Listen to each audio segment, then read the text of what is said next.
Kate is in Little Rock. That guy up there waving to you is my location. Yeah, that looks about right.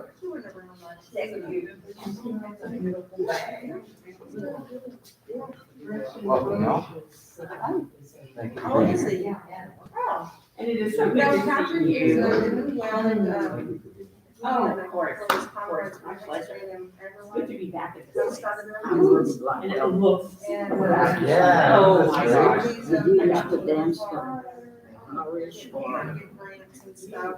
Because I remember it years ago, I used to go there and see y'all. Well, it's classic. Even when it goes out faster. I love it. Do they still do that? Well, last year, this year is virtual. So in 2020, we barely got the festival done before everything shut So, down.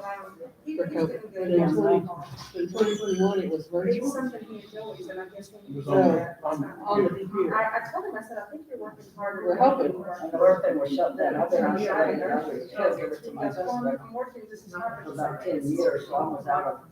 So. Then our kids couldn't come and visit. I couldn't see anybody with the He passed away. So I was not getting out. And I just started coming back. I missed a lot. Hey, Sandy.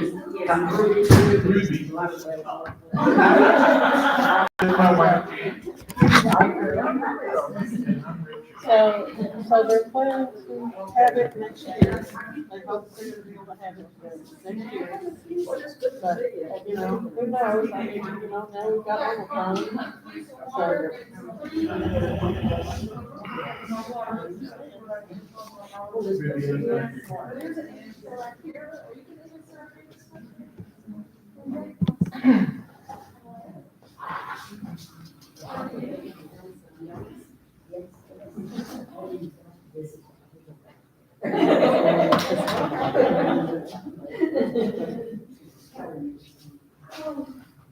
How are you? I'm good. Do we need lights up here, and how do you turn these lights on that charge? Yeah, turn on these lights.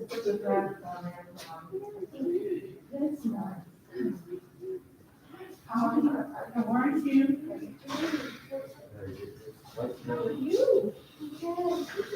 Glad you're here.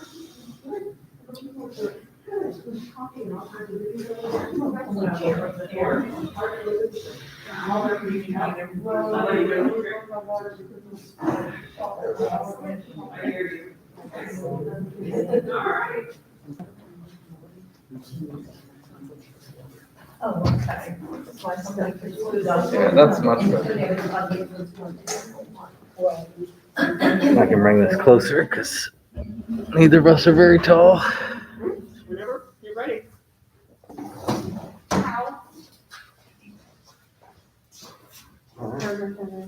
Beautiful. I can see Vicky. Yeah, Where is she? right there. Yay! Oh, yeah. Well, I'm sorry you got a mask on. I can't see your lovely face.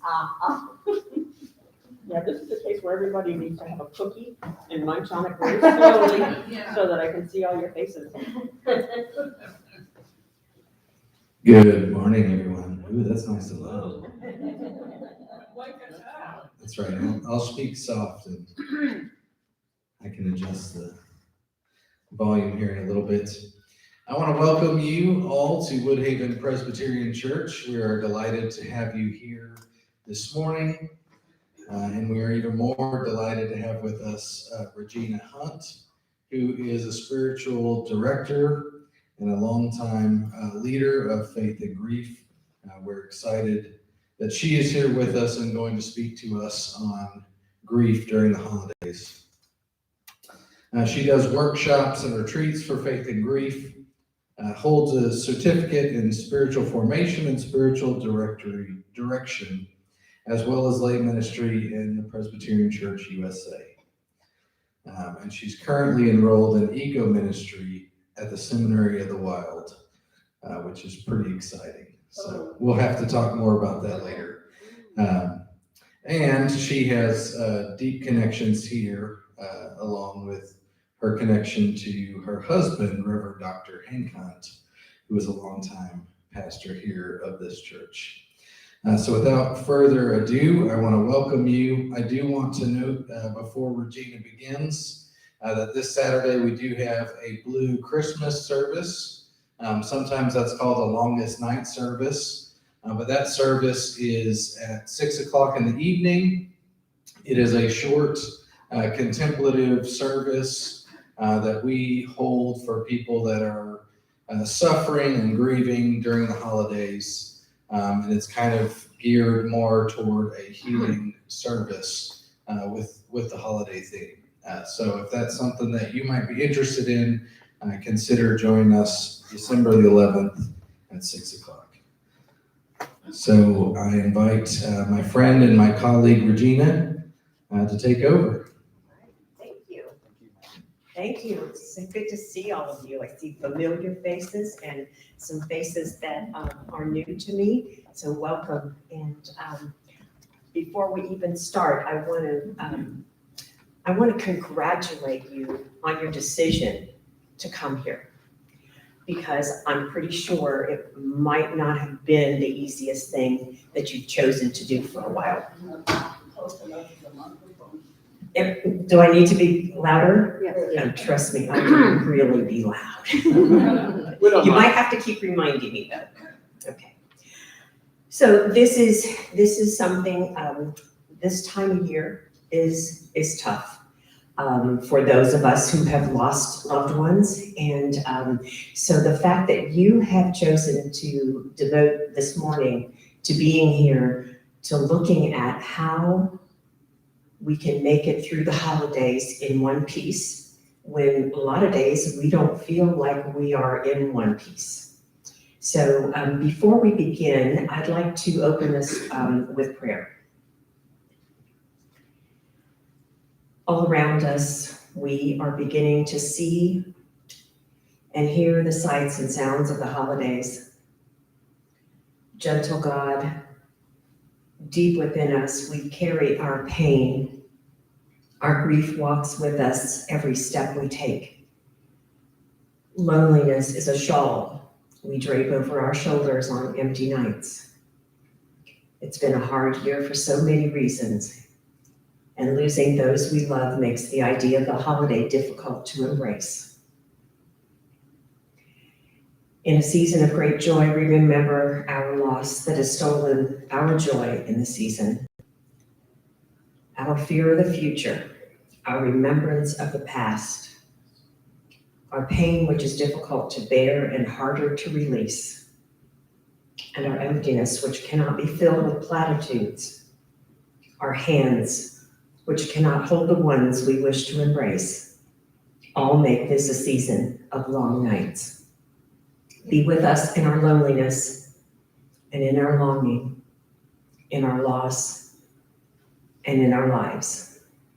Amen. Amen. So I want to first check in. First of all, I want this to be interactive.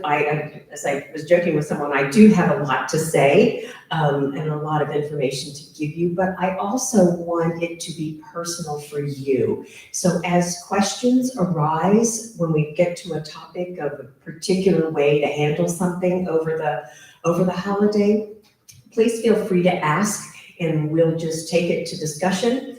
I think we all have a lot to learn from one another, rather than me just talking all the time. So I look forward to hearing from you what your experiences have been and some ideas that you might have when you hear someone else pose a question.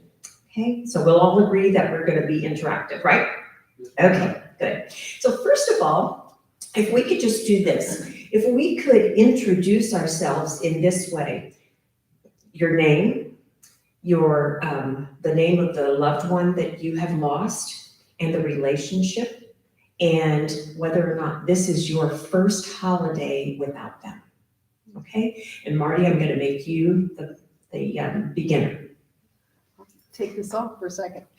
I'm Marty Graham, go to Glen Park Methodist Church, just a few of us here. Yeah. There we go. I don't like them either.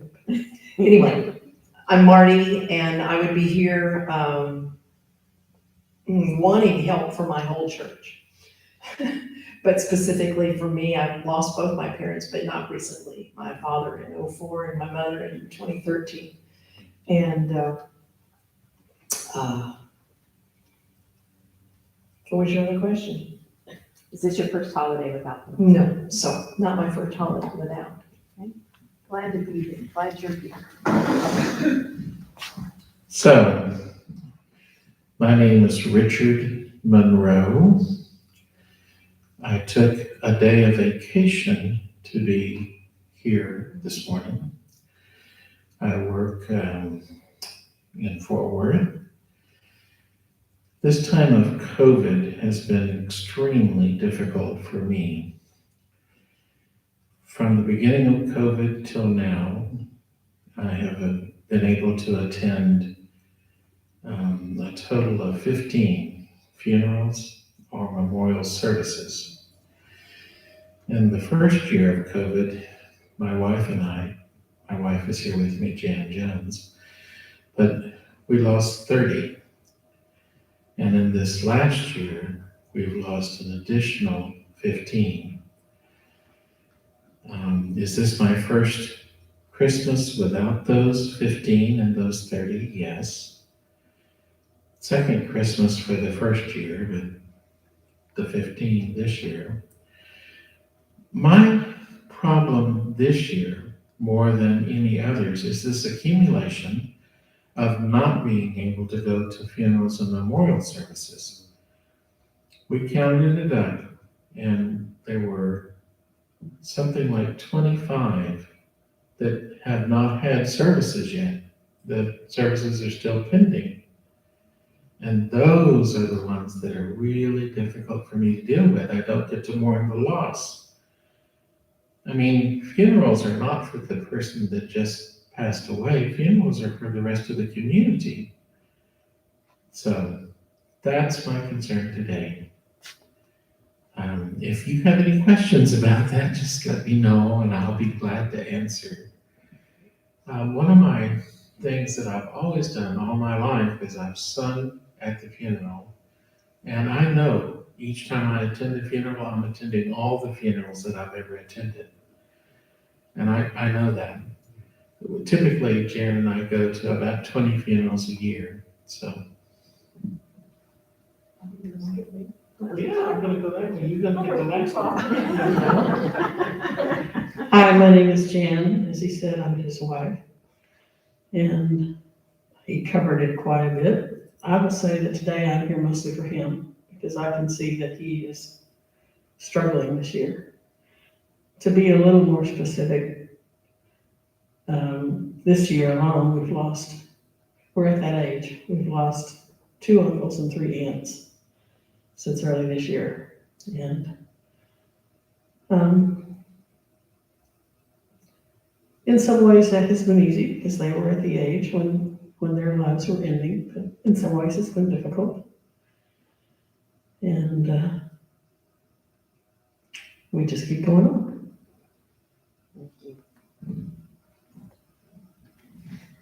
My name is Sandy Dickey. I lost my dad in 2016 and my mom in March of this year. Not COVID, but my dad had congestive heart failure and mom had Parkinson's with dementia. And I was their caregiver since 2010. And so this is my first Christmas without my mom. And I also lost a cousin, one of my 3 cousins, to COVID this fall.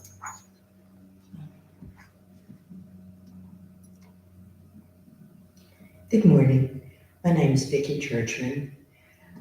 I lost my mom in 2017. I'd cared for her for about 10 years. And I lost my husband in August 2020 after 55 years of marriage. I took care of him for 5 years. Now, obviously, this is not my first Christmas, but always on the holiday, it's difficult.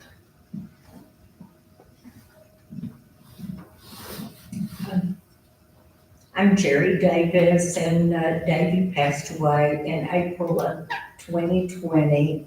And this is, of course, not my first Christmas, but it doesn't mean that it makes it any easy.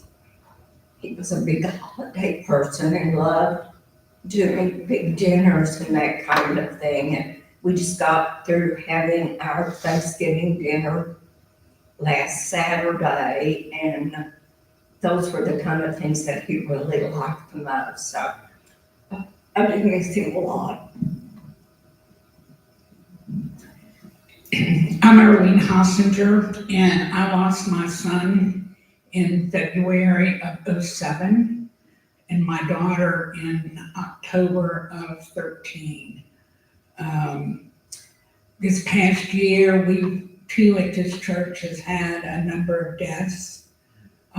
Recently, we lost someone unexpectedly. She lived alone. She was healthy. But she passed away suddenly, and that was a shocker. And that happened, 3 months ago, about? And then 2 days later, the picture of Gloria Poole hangs in our kitchen. She was a beloved angel here. And while that was not necessarily a shock, it's still a loss. I'm getting ready to transition probably and sell my house. I'm trying to get a tree decorated and it's taking forever. But I figure it's going to be my last one. And I love the holidays. And for whatever reason, this year I've been on a roller coaster with the emotions. And I don't know, as I'm packing and I come across things that stirs more memories. But I am glad we're here. And I want to say faith and grief for me has been a lifesaver, because I attended their very first gathering down at Preston Hollow Church after my son passed, and it was a lifesaver. Thank you. I'm Ruby Blackwell. Excuse me. I just lost my husband of over 72 years. And this Friday would have been our 73rd anniversary. And then I lost my daughter on December. She was our birthday on 24th of December from breast cancer. And I just lost a niece a month ago. They had just come to visit me the month before from Canada. And she was a sweet little girl, and so I'm just trying to survive right now. It's difficult for me still, and now our anniversary is coming up, and he won't be here. And but we had our 2 sons for Thanksgiving, the first time we've gotten together in 3 years. They wouldn't even let him come to visit my husband on account of his health and the coronavirus, so it's been a difficult year. Thank you very much. Thank you. Shane, as a pastor of a church that has lost a lot this year, do you want to talk about that a little bit? Sure. Okay. The pastor doesn't get pastored very often. Yeah.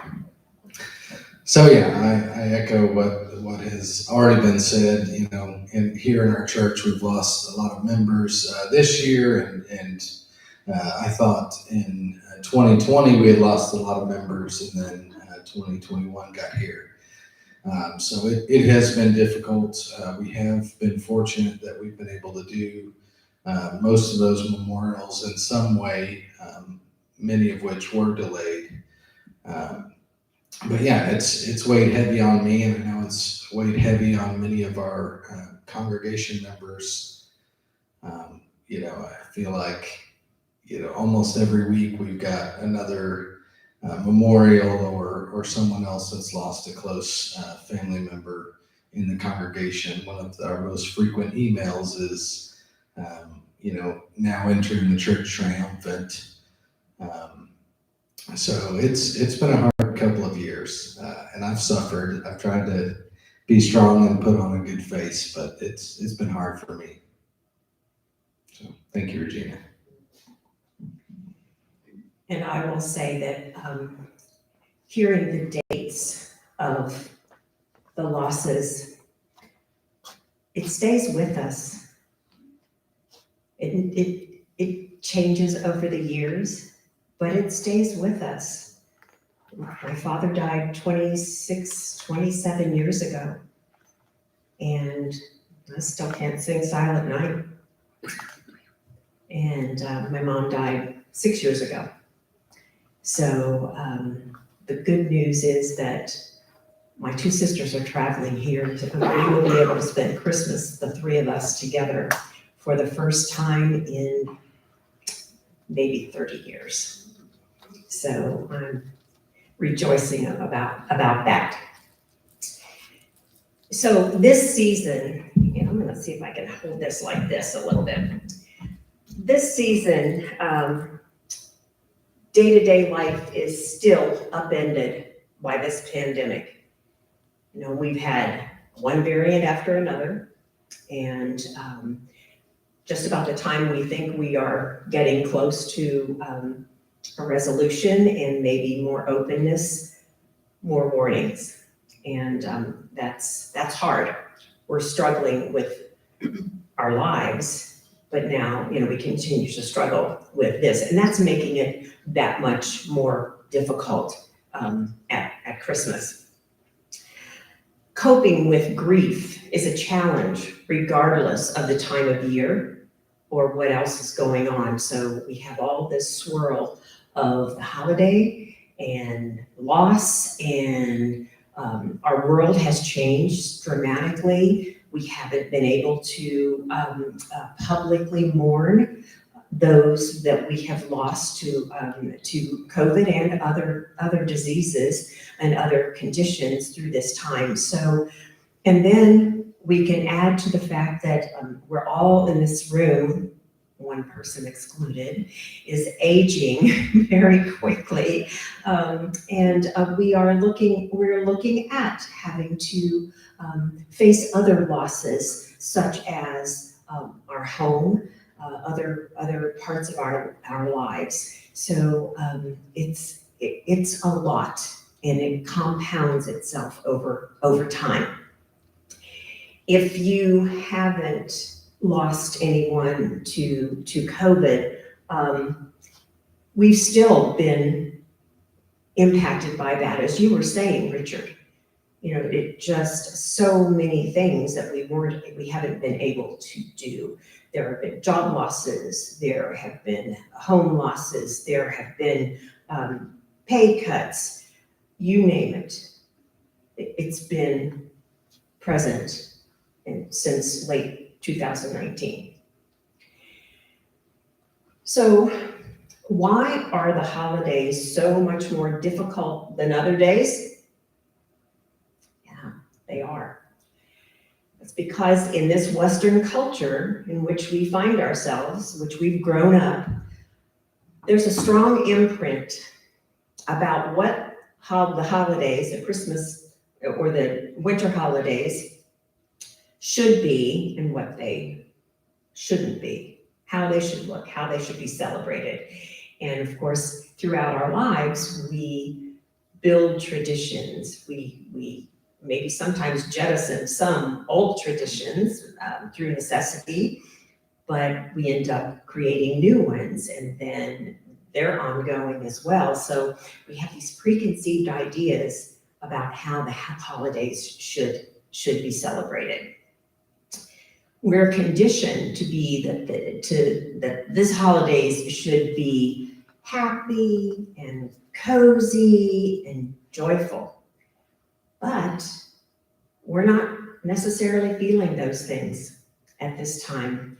And when that happens, when we don't feel that, what we end up often thinking is, there must be something wrong with me.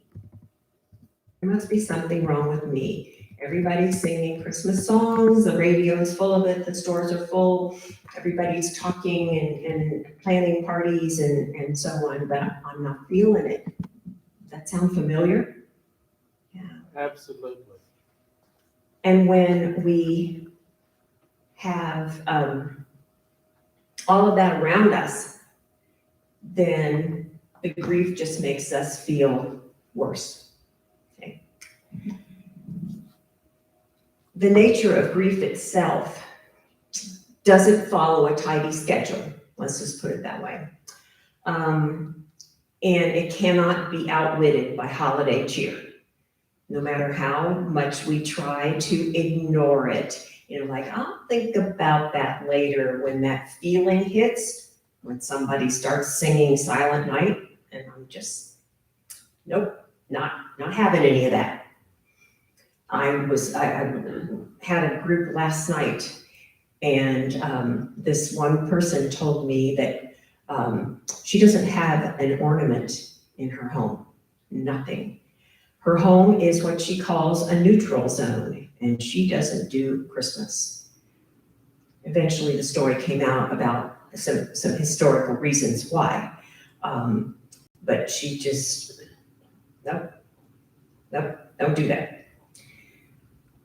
We throw ourselves into planning because that's what we've been conditioned to do, right? We plan, we bake, we buy presents, we plan dinners, we try to connect with people that we haven't connected with and so on. We try to outrun the grief when it hits us, right? We have that moment and go, oh, well, I'll think about that later. Right now, I have to decide what I'm gonna buy for Susie or Joey or whomever.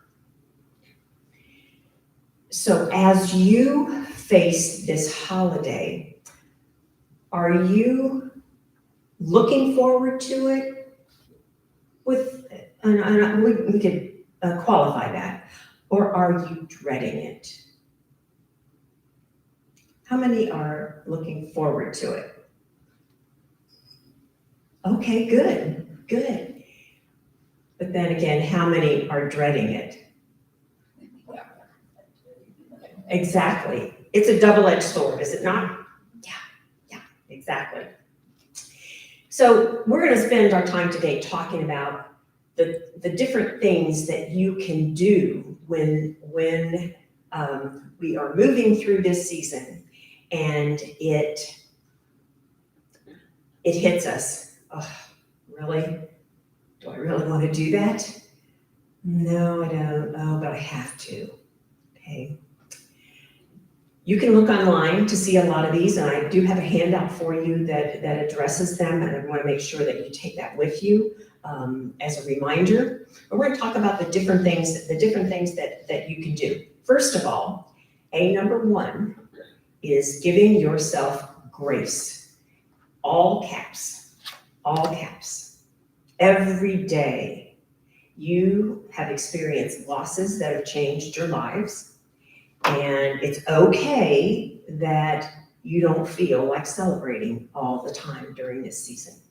But just remember grace and capitalize all the letters. You deserve that. Our culture also, along with many other things, has a strong misconceptions about grief. We all know about the stages of grief, right? Elizabeth Kubler-Ross, stages of grief. Denial, anger, bargaining, depression, and acceptance.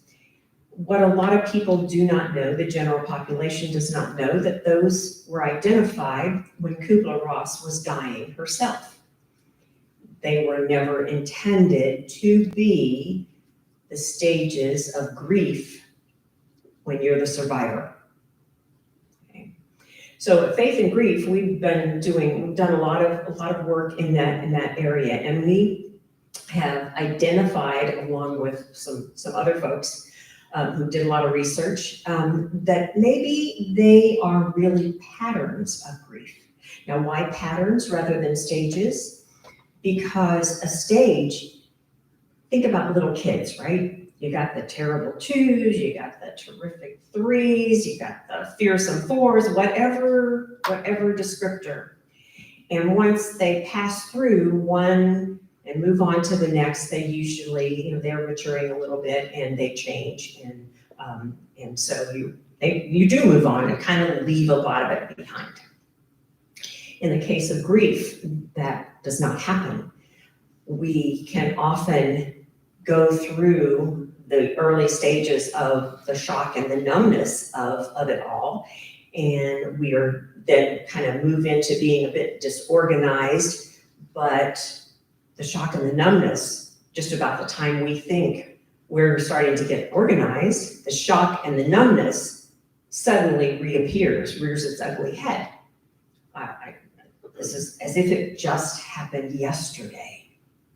You experienced that? Just about the time you thought, you know what, I think I might have this handled. And then, boom. Yeah. And that is absolutely normal. Absolutely normal. It's more like a spiral. I would say that it's more like, it's either like a spiral that, just kind of moves up and down, or like this. Okay, you go from one to the next, your moods change, your thinking changes a little bit as you encounter any kind of outside stimulation. So it changes your thinking as you respond, and that will put you into those patterns. So the patterns that we've been addressing are the shock and the numbness that usually come about the same time when we first learn about the loss.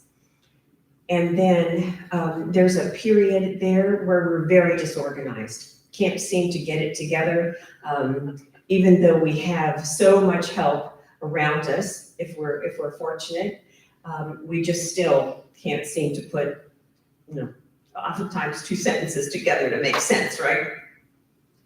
Then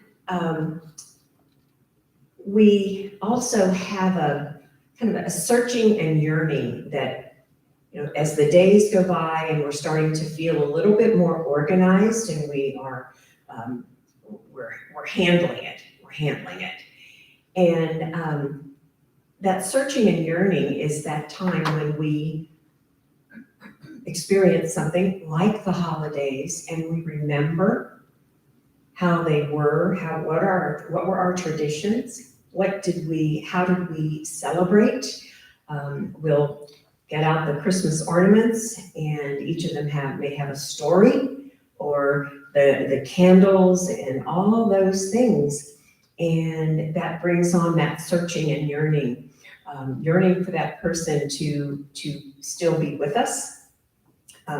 Oftentimes people say they will be in a crowd and suddenly hear a voice that they are sure is the voice of their loved one. So these are all things that can happen, and they do happen, and they happen throughout a long period of time. They just reduce in intensity after a while. Okay. We start to get our lives back together again by getting organized, and that particular pattern is called reorganization. So that's where we start to feel, that's where we get cocky. Okay, and then the next thing you know, boom. My sister, when cared for my mom for quite a while when she was ill, and they bought 8 bananas that lasted them for 4 days between the two of them. Mom ate a banana to take her medicine in the morning, and so Beth, to encourage her, ate a banana also. So, they get kind of nasty after 4 days. So they always bought just enough for 4 days. So Mom had been gone for a while, and Beth was in Walmart in the grocery store, and she walked over to bananas to get some bananas, and she picked up 8 bananas.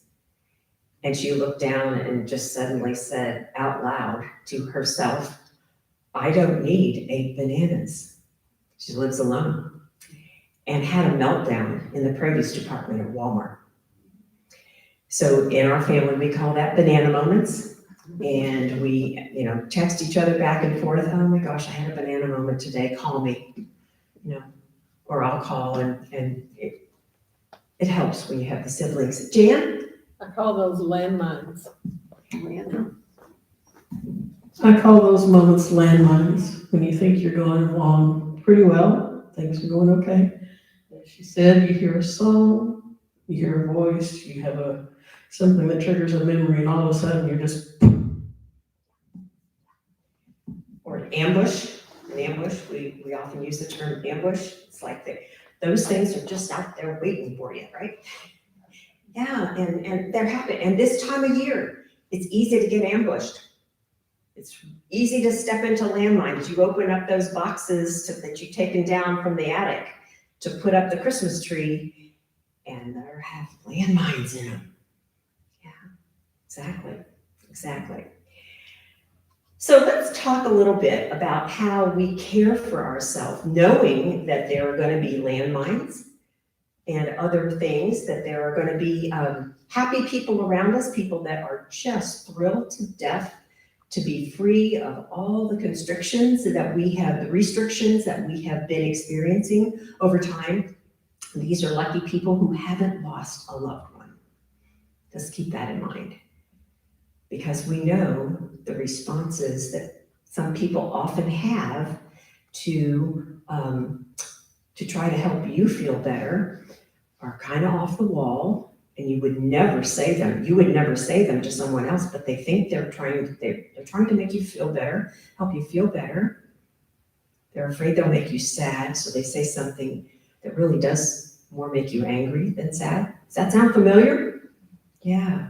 There's one whole lesson when we do workshops, one whole lesson that we talk about the off the wall things that people have said to you as you've grieved.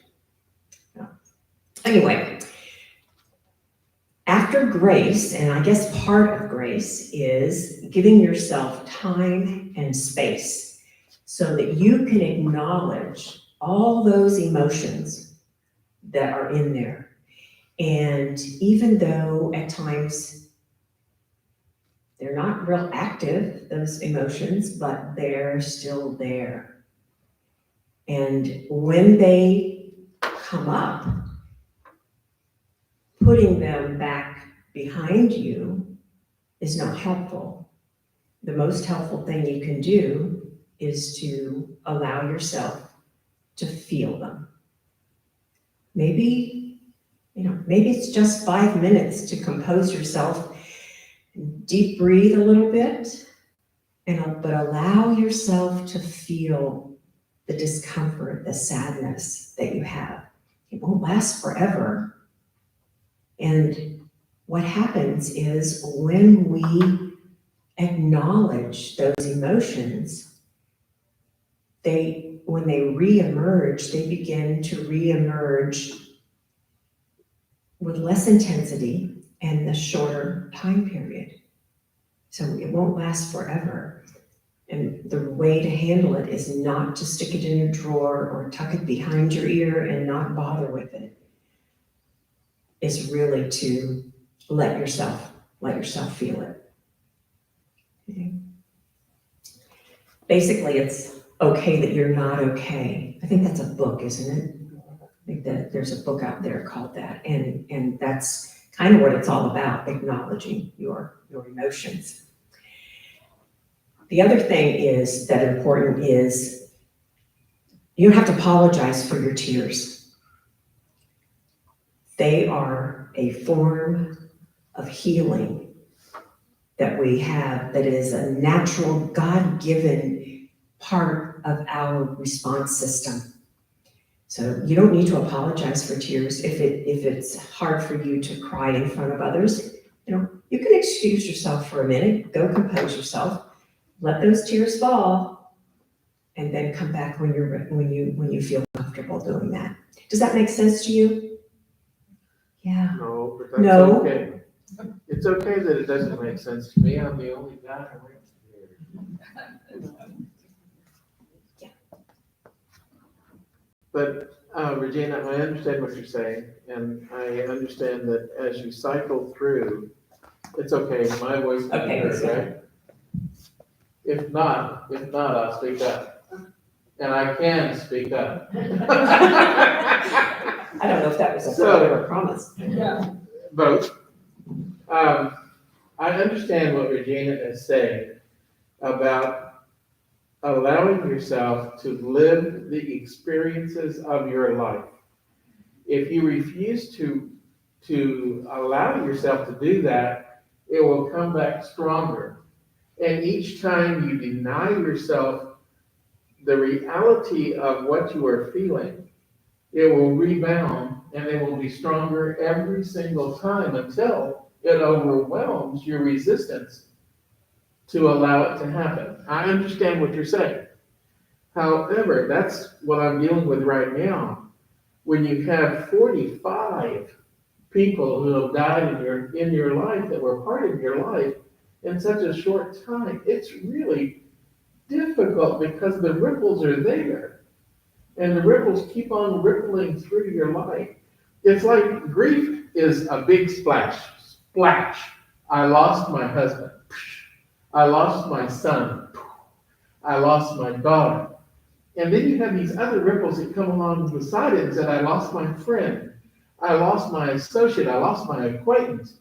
And right now, we're in a vortex of grief. And some of us, like me, have no way to express it. That's why funerals and memorial services are so important to me, is because I get to get rid of it. Not get rid of it, I get to experience it at a deep emotional level and move on. And right now, I'm not able to do that. And for me, that's why this Christmas is so difficult. Jan and I didn't mention that she was caretaker for 6 of our 10 parents. And we went through this cycle and cycle and cycle until 2017 when I lost 3 of my mothers. My mother, my stepmother, and my other mother. Mother-in-law, something. But when you feel overwhelmed, don't try to brush it off. Instead, allow yourself to go deep into that emotion. Feel the emotion and say to yourself, I am glad to be alive. And then go from there. I understand, Regina, that is what you're truly saying. I don't object to that, but it's tough. It is Without not question. easy to do that. It's so much easier to say, I'm gonna go and what am I gonna do? I'm gonna go figure out something to do, rather than allow that to occur. And society won't let you. Society, the culture that you live in, now I'm not alone. I understand that some of y'all are alone. And maybe it's not a difficult thing for you, but I'm still in the workforce. I still work every day.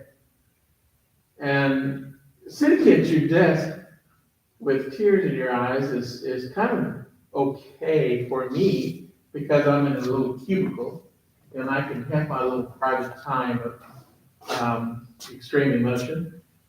But I can understand that it is difficult to experience these extremes. You think you're up, and then all of a sudden you want to share it with somebody and you can't because they're no longer there.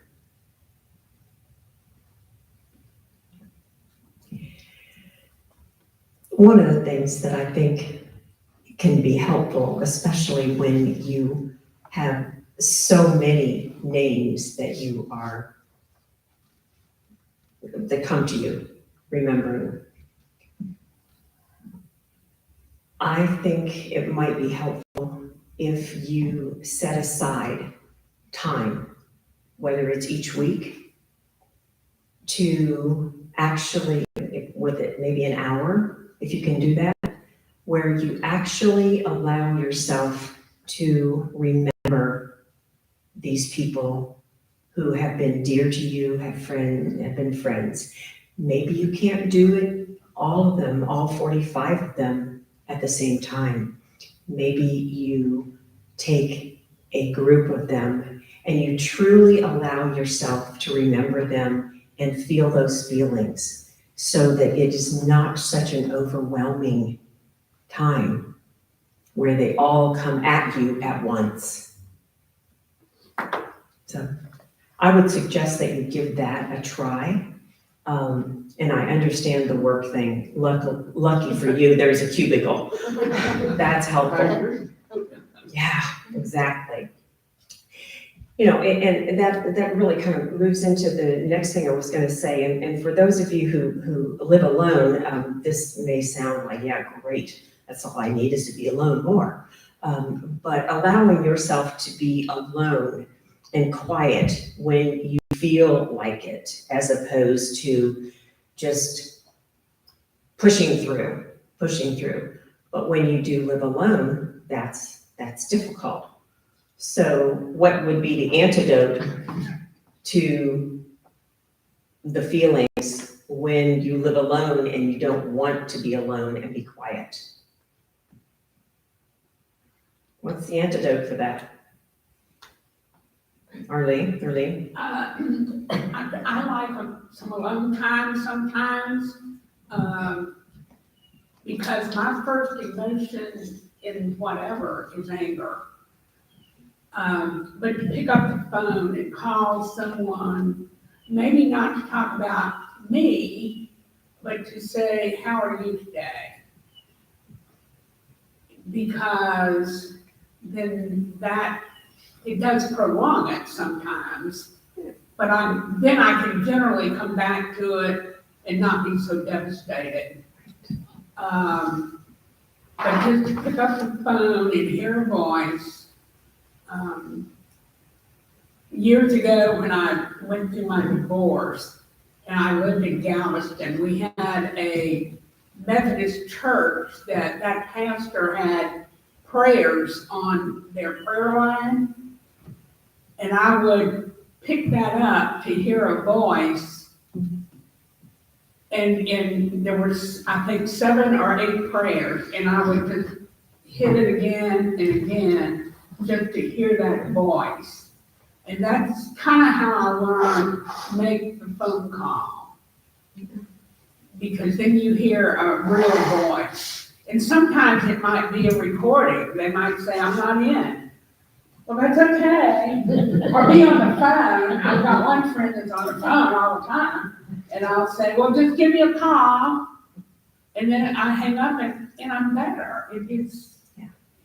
It's like I had reached out for whatever reason. Yeah. But I've gotten more back in most cases than whyever I was reaching out. It helps you connect. It helps you connect and take you out of yourself. Out of myself. It's a reminder that there are other people in your lives that the more support That's right. that sometimes it's easy to forget those people are there. And That's right. Right. So if you're invited to some events, which usually this time of year, most people have something that they're going to, have an escape plan. If you are invited to a party and you feel like you need to go, you don't really have to go, by the way. I'm going to give you permission to say no. But if you choose to go, have an escape plan. I don't know how many times people have said to me, make sure you drive yourself there so that you have your car and you can say, I need to go. And there's nothing at all wrong with telling your host, with this loss, I've been struggling a bit, so I may need to leave. Sometimes I get a little overwhelmed, and tell the truth. Tell the truth. Don't make up a story. I'm not sick. I'm just grieving. Okay? And it's okay to do that, but have an escape plan. And if for some reason you don't drive yourself, see if you can find a friend who would be willing to escape with you. Let them drive. Okay. Well, little tip from a lot of people who have experienced that and found that helpful. And also the party invitations. If you don't want to go to a party, you don't feel as if you can go, decline the invitation.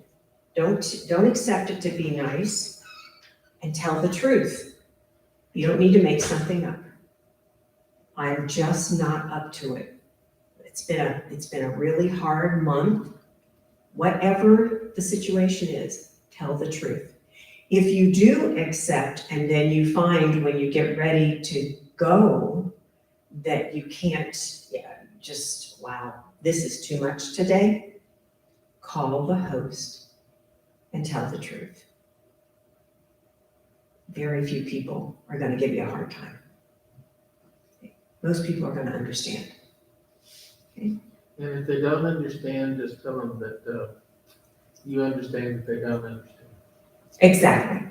And that's fine too. And that's their issue, really. Exactly. It's not about you and it's not about your grief. It's about them. Yeah. Exactly.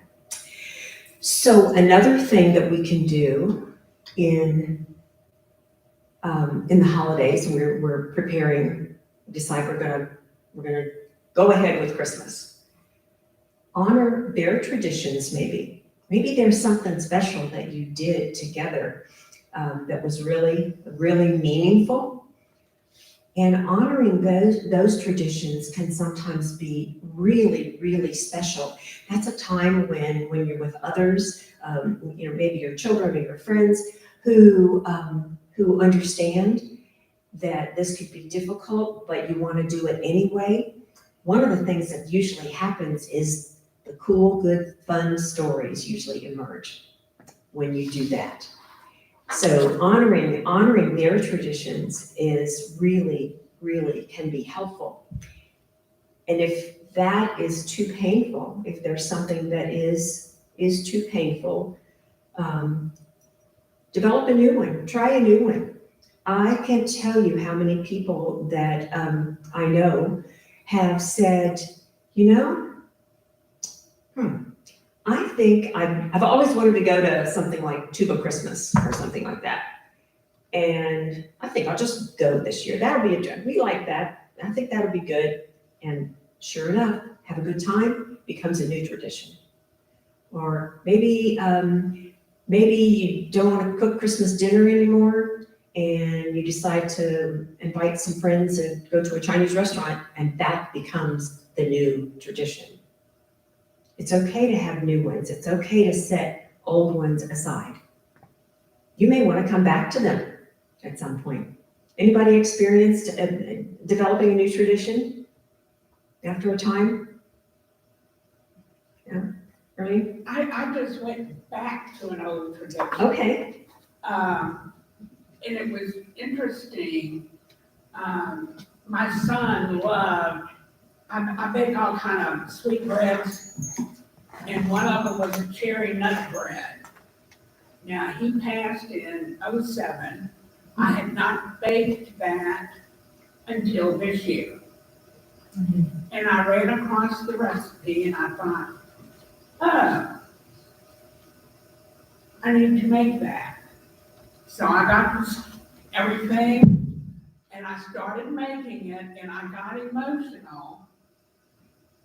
That stuff I've had a long time. It was probably the extra salt from the tears, right? I didn't need any salt, And the interesting thing, as I have said and had tea or coffee in this cherry nut bread, it has been peaceful.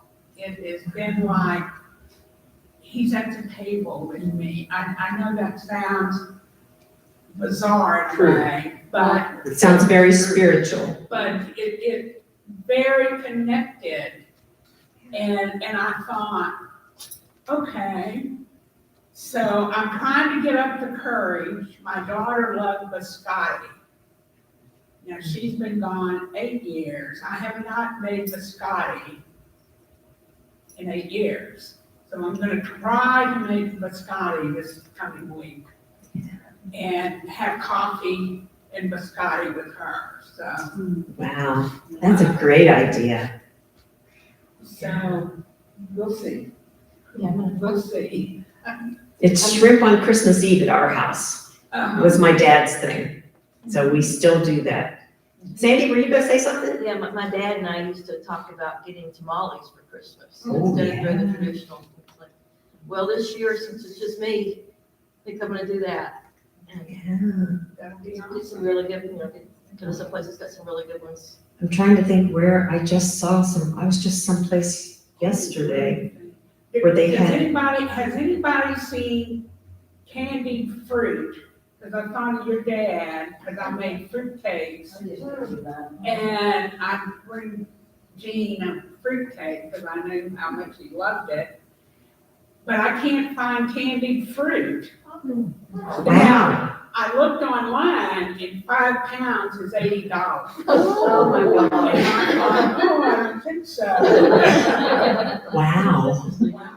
Now that you mention it, I don't remember having seen candy fruit out for several years. Not something I. I Yeah. found it late last year at Tom Thumb, so I'm gonna go to Tom Thumb and see if they have it, but I've looked high and low for it. and I Ask haven't- them to order it for you. Maybe that would work.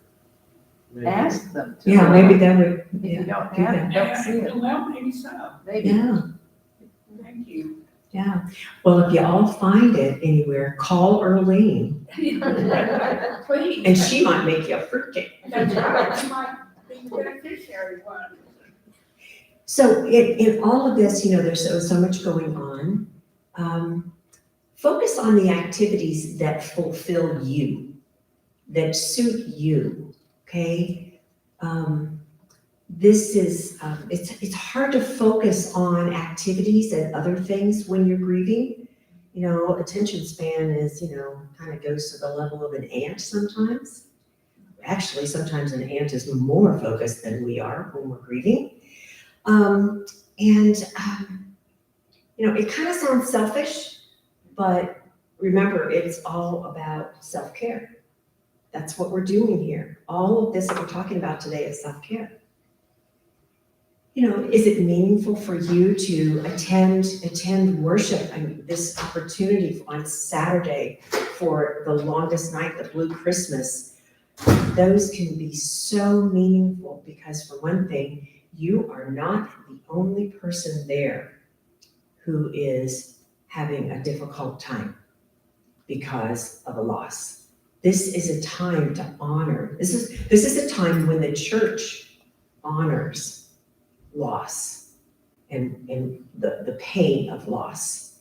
So I would encourage you to take advantage of that. There are a lot of churches have it. If you just Google Blue Christmas or Longest Night services, you'll find most churches are going to have them sometime between this Saturday and next week.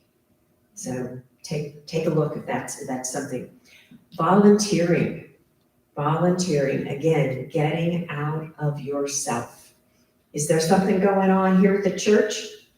Volunteer. You don't have to do you don't have to do the whole thing, but maybe you come and set up the chairs, or maybe you bake biscotti for something, whatever it might be, but volunteering with a focus in mind. Volunteers are needed. Not only do we have a shortage of workers, for paid workers, we also are experiencing a shortage of volunteers all around in all the cities and all the organizations. So if you have time on your hands and you want to do something meaningful, volunteering is just huge. And maybe a hobby. Did you used to paint? Did you used to crochet? Did you used to work out? Whatever it might be, those are things that you can rethink and bring back into your life. things that you find meaningful, not just to keep busy, but something that had meaning for you. In fact, let's talk about that a little bit. What did y'all used to do that you don't do anymore that might be helpful?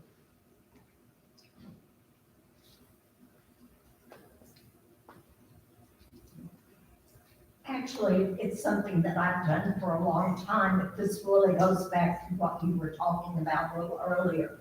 I'm a quilter, and when I'm doing any of those kind of things, I go to my sewing room and get myself encompassed. In the group that I belong to, we donate quilts every year to Scottish Rite Hospital. So I always have 10 projects going. So that's a way that I have to fill my time, but it's also something I thoroughly enjoy, and it's a way from getting away from everything else. And you're giving back. You are giving back. You are participating in the community to the extent that you can. And that's really important. Jan? At our church, for the tribe, we have a circle called Heavenly Threads. And we all do either quilting or crocheting, knitting, various things that we donate someplace. Yeah. So earlier this year, we made prayer shawls. And so that was very helpful because when you're making a prayer shawl, you're sitting and praying for the person who's going to be receiving the shawl, and of course, praying and helping the shawl as well.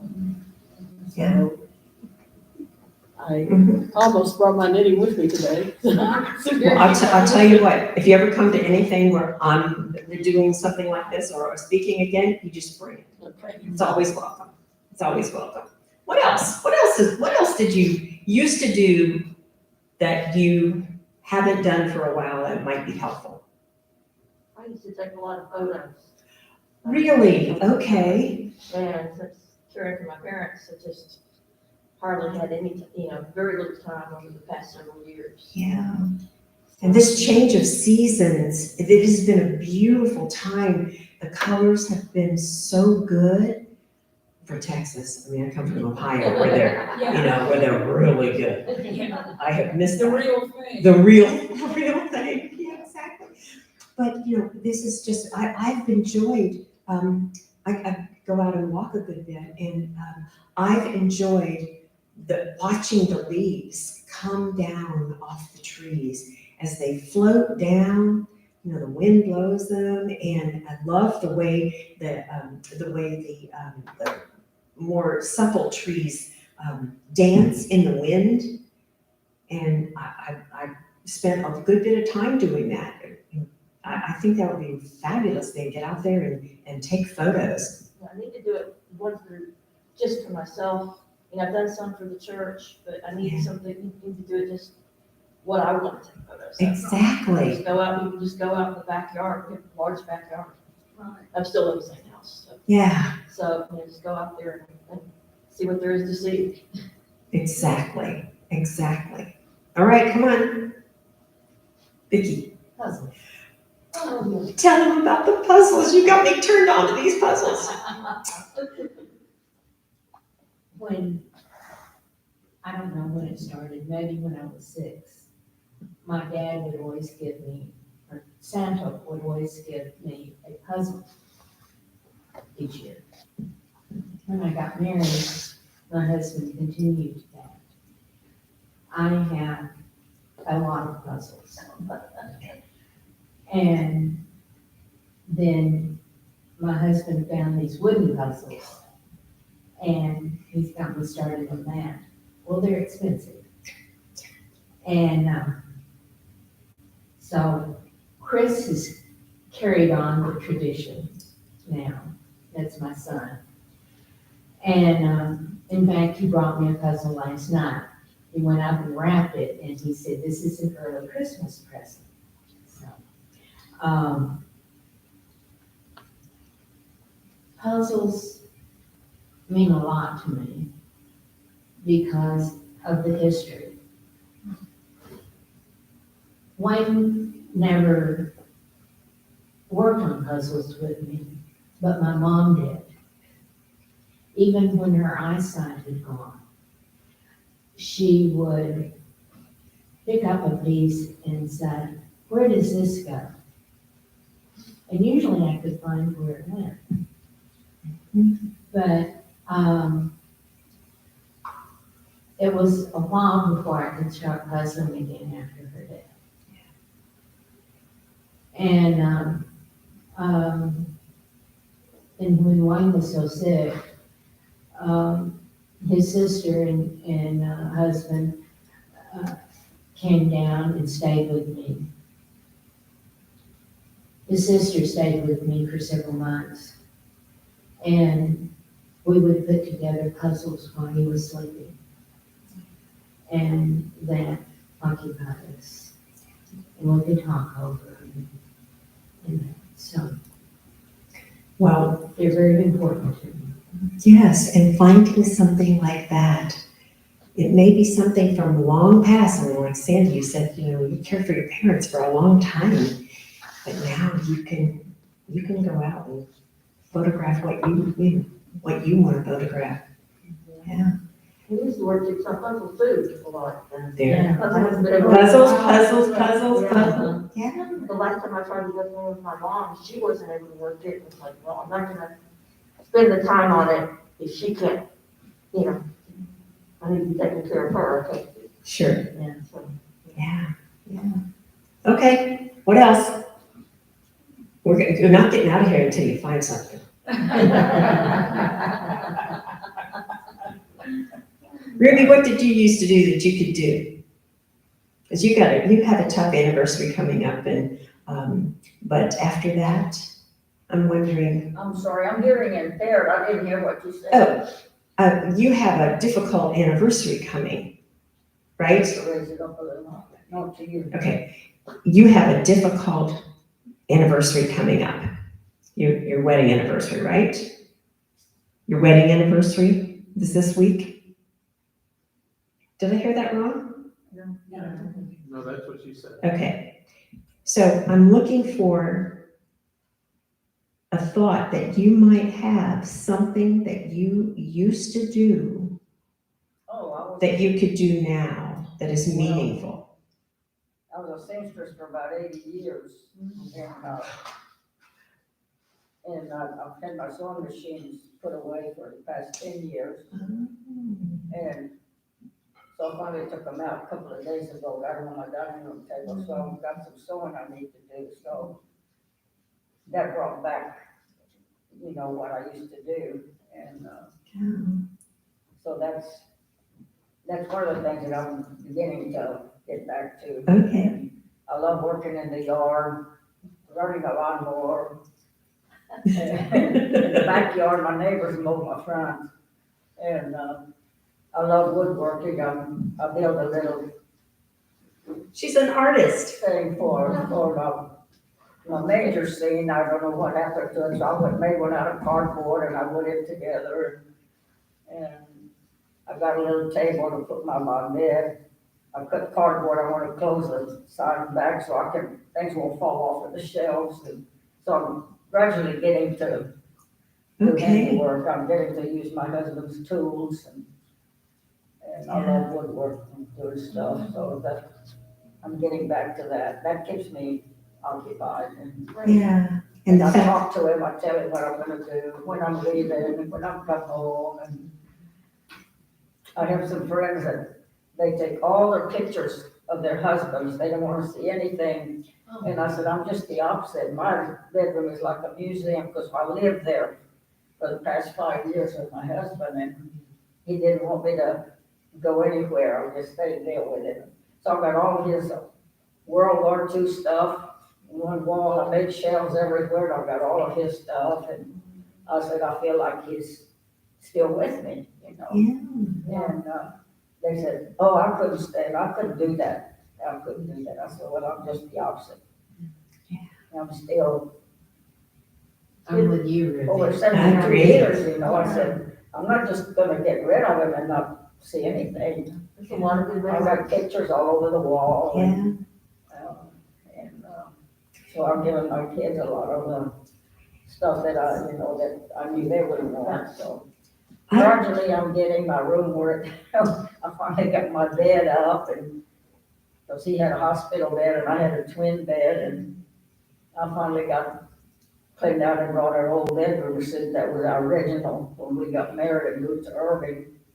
And, so gradually I'm getting the room back the way it was when we moved in, and so it keeps me busy. And that's meaningful. Yeah, So, yeah, that's, I don't, and you mentioned about people not wanting to have photos or memories about the person. I don't think there's ever been any research done on this that I'm aware of. But I'd hazard a guess that those people have a harder time in grief than those who surround themselves and acknowledge the loss and the gratitude they have for having had those persons in their lives. Just guessing, but Regina, yes, ma'am. just to reiterate what you're saying about pictures, I had a dear friend that was my counselor for years when I was in Galveston. That's right. And I developed a friendship with his family and him. And when my son passed away, he does woodworking with his son.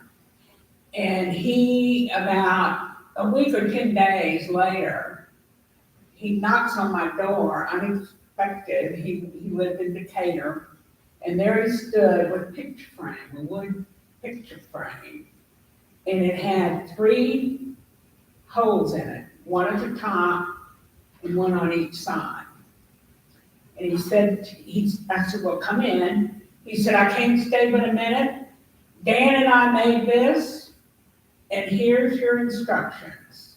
Your picture goes here, Michael's picture goes there, Deanne's picture goes there. Wow. And no other pictures are to be in this frame. Wow. And I said, yes, sir. And now it took me a while to find pictures that would fit in those. Yeah. Because, and I don't mean this the way it's gonna sound. I have a big head, my son has a big head, and my daughter has a big head. So finding the pictures that I could cut and make it a circle but I got them. So, and they're still there today. I mean, you can take them up and have them reduced or enlarged. Yeah, true. Yeah. My mom, even though she had dementia, she still was grieving for Dad. But one of the things that helped a lot is we had the slideshow with all the photos that Grounds Memorial had put together. And we would just leave that playing for hours and not necessarily watching it the whole time, but just having it there, music with it. And that was just kind of comforting to her. Presence, right? Yeah. Yeah. Even if we weren't, she might be doing something else, but just having it playing was comforting to her, to both of us. But I have a portal and it sits on the kitchen counter and it just plays all the time for different things. So mostly of the locations where we've been traveling and the good times we've had together. Yes. Yes. Ms. Davis, what was the thing you had, a portal? A portal, Like what are it's like a frame. Yeah, it's like a frame with photos and you can, normally you can, through your iPhone, you can tell it what to play, but sometimes it comes up with things that I never told it to do. I think it sneaks in our phones and does it. That is technology is, and I am not the greatest at that, believe me. So who has not identified something that they could do that's meaningful? Richard.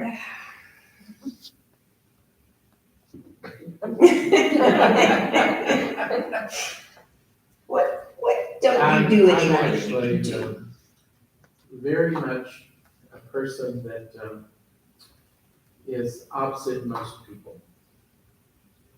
So it would be okay with me if during the entire Advent season, if I was invited out for a party each and every day with at least 15 to 20 people that I got to talk with and be with. My wife will tell you that being among other people doing things with them is what I want to do. That is my experience of joy. Marty will tell you that I sing exuberantly. I have over 500 Christmas CDs. Over 500. I thought I was better. Yes, I have over 500 Christmas CDs because I knew 10 years, 15 years ago that the music of that time would fade and would go away as they always do new music and new things. Now, what does that mean today? What can I do today? Since I'm not the person that's inviting me to go to these parties, it's to be ready to go. Jan will tell you I'm always ready to accept an invitation to any place for anything, so long as there's other people involved. Okay. And I will say, one of the ways that I can tell this year that he's suffering is he'll come in from work at night.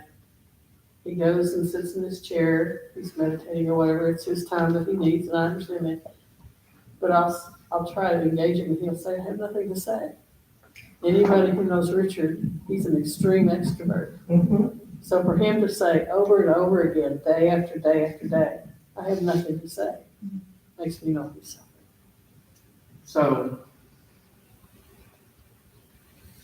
through it all, one of the pains of this grief is that for at least 25, 30 years, my wife and I sent out a Christmas letter with a Christmas card to a lot of people.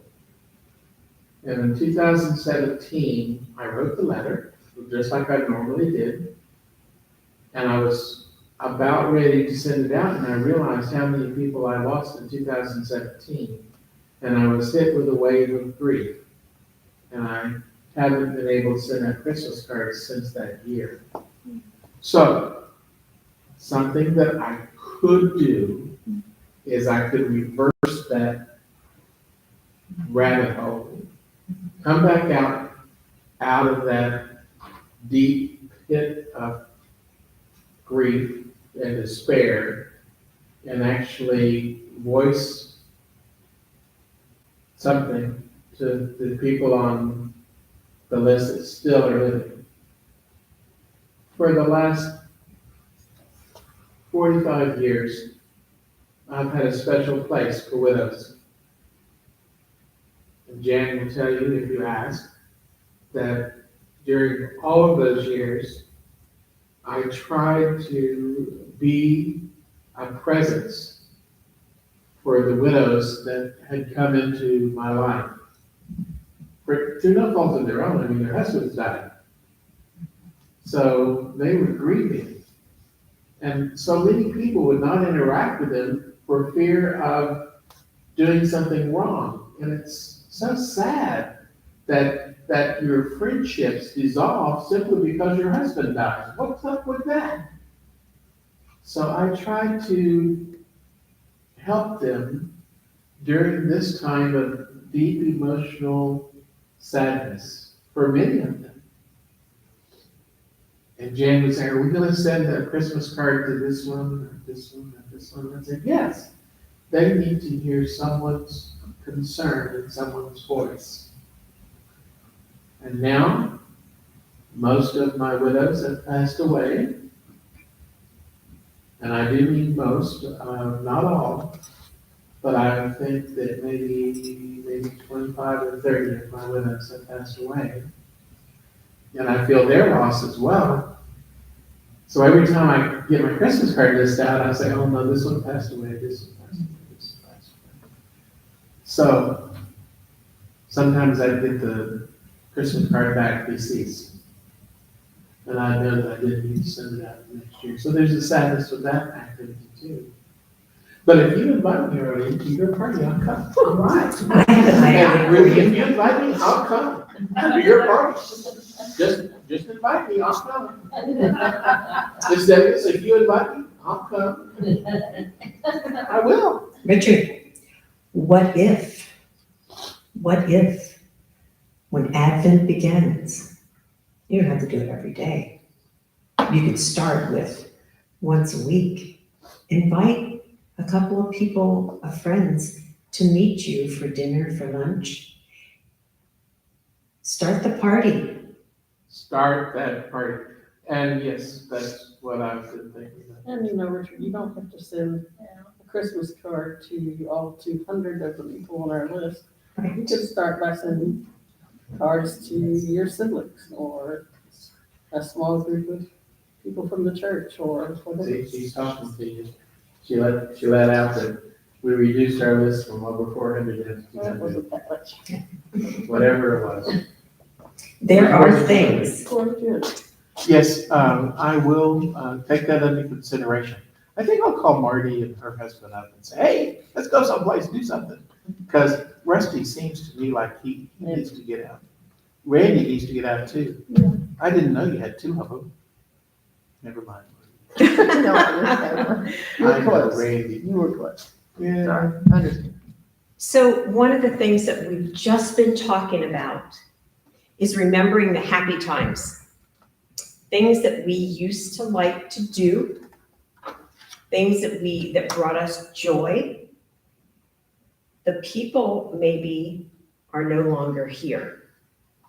But when we engage in those activities with the spirit of them and with the memory of them, there's some serious gratitude that comes up.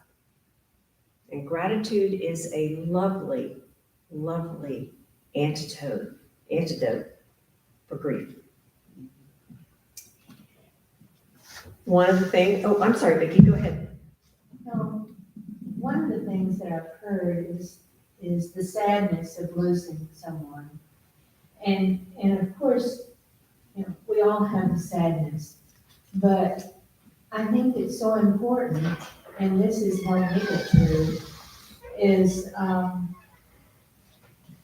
think of the gratitude and the blessings that you had of having that person in your life, and the wonderful memories that you have of them. Not they're no longer with you, because they'll always be with you. We'll let you do it next time. You can teach next time. One thing I did, I started a couple of years ago with my mom, is put up what I call the Remembrance Tree. And every ornament had something to do with my dad or my sister who passed away, or my grandparents. Like, you know, photo ornaments, and one's dealing with fishing for my dad, his parents, and for piano, for my sister, my grandmother, and so just things that had something to do with their lives. And it had like a reindeer necklace that my dad made, put that on the tree.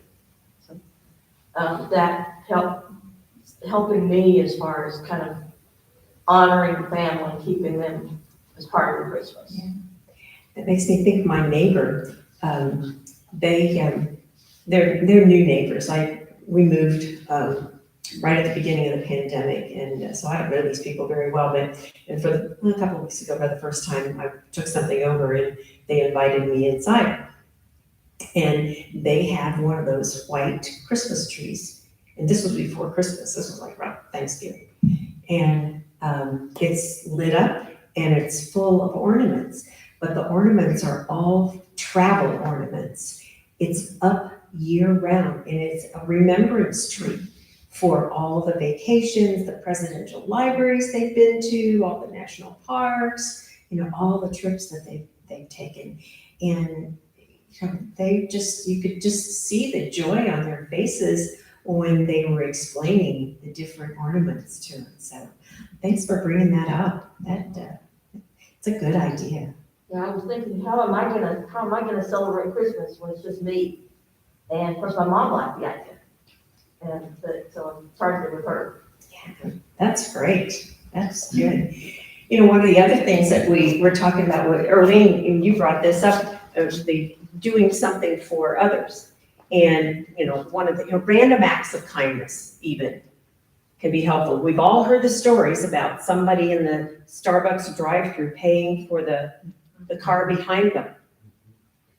It doesn't have to be expensive. Maybe it's taking the grocery cart back while the woman who brought it out wrangles her toddlers. You know, little things. And that's amazing. I was sitting here thinking about something that just happened to me about maybe it was last year, right before the pandemic, before we started having to wear masks. I went to Aldi's early one morning, and I had the radio on, and it said random acts of kindness, and I thought, oh yeah, just be kind to someone and say good morning. So I'm at Aldi's, you pay $0.25 for your basket, right? So I'm standing there fiddling, getting my quarter, and out comes a Muslim woman, young woman, and she's got a basket, and I said, here, let me take your basket. And I smiled at her and said, good morning.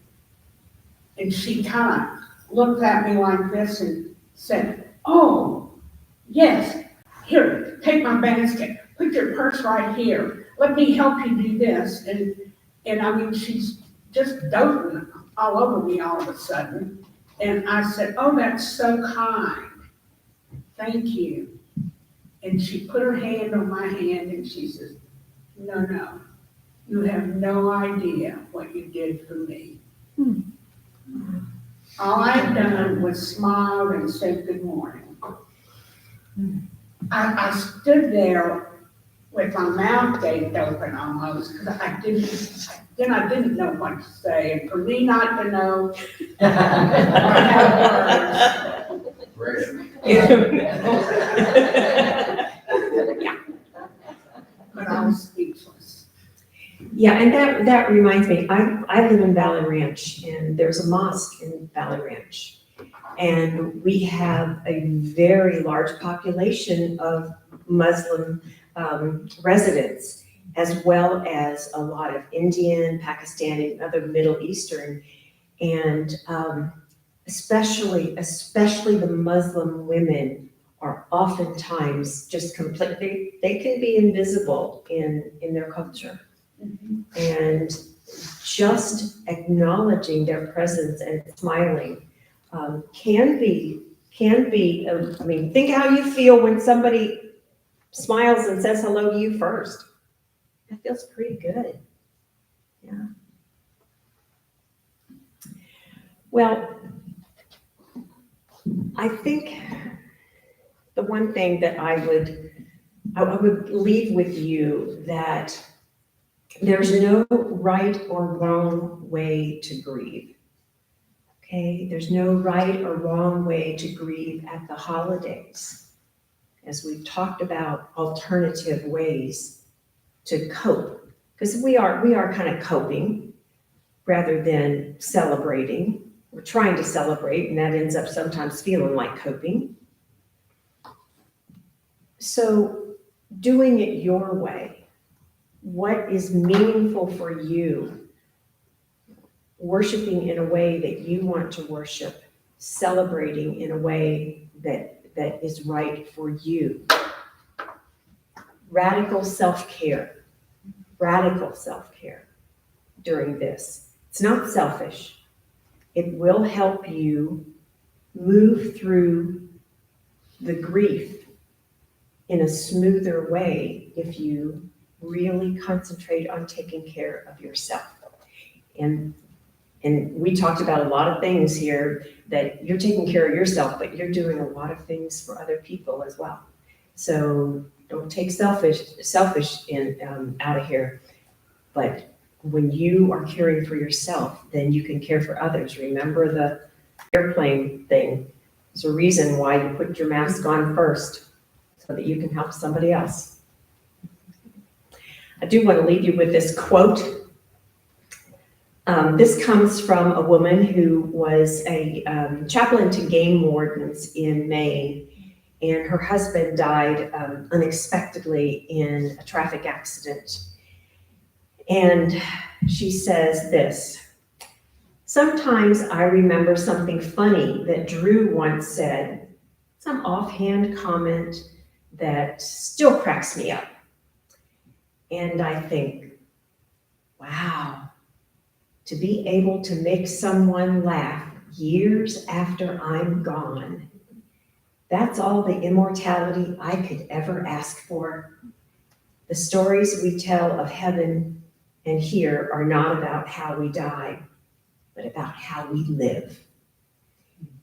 And we are here still living, and we have lots to live for, and lots of life to live.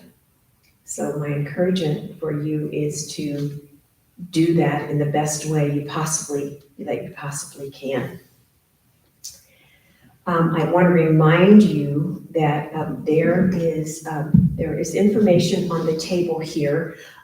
There are two different brochures, and they are, one is 30 days of comfort that are things that were found meaningful in workshops by the people who attended them. And then the other one's another 30 days of comfort that are scriptures and quotes that might be helpful to you, especially. There's also kind of a recap of what we've talked about today in handling the holidays right here, this 8 by 8.5 by 11 piece.